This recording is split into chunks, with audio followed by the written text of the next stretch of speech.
Growing your own food for your everyday living is the greatest saving you can make in the midst of the pandemic. For today's episode, we will take a look on the advantage of modern way farming and how to apply it in our backyards. From seedling production, transferring in open fields and greenhouses, watering using drip irrigation and solar power technology, fertilizer application, and maintenance for proper growth of plants up until harvest. This is AgriSolutions PH, and let's all watch this. The first step to do during seedling production is to prepare the needed materials: the seedlings, garden soils or coco pits, and seedling trays.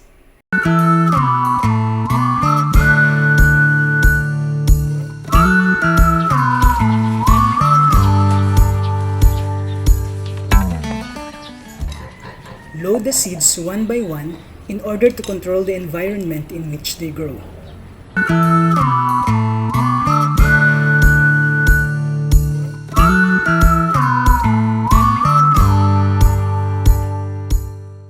Once leaves are sprouting, initially apply water every day. Don't let overexpose it in sunlight.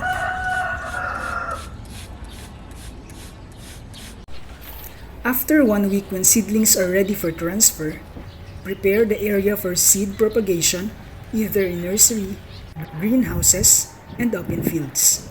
The setup should have pots or grow bags to develop healthier roots and grow faster. Make a distance per grow bag of at least 50 cm with an ideal distance of 3 hills per grow.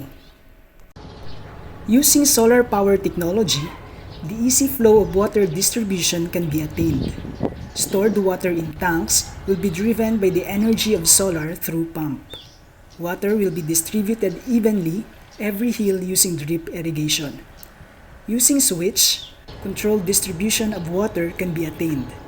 Just turn the switch up to on and in reverse to off. Recommended drip application is 2 liters per hour.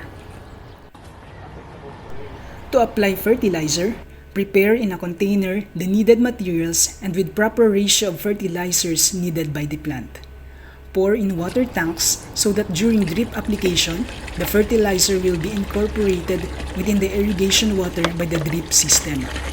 To maintain good production, visit the plantation and remove weeds, wilts, and unwanted leaves that can cause failure in the growth of plants up until harvest. Finally, we have shared to you the modern way of growing your own food in the backyard. We hope that everyone will gain interest in applying it in their gardens and make it a habit of growing more healthy plants using modern farming technology. Let's convince everyone to plant and save. Once again, don't forget to like, share, and subscribe. This is AgriSolutions PH, Ato Nibay.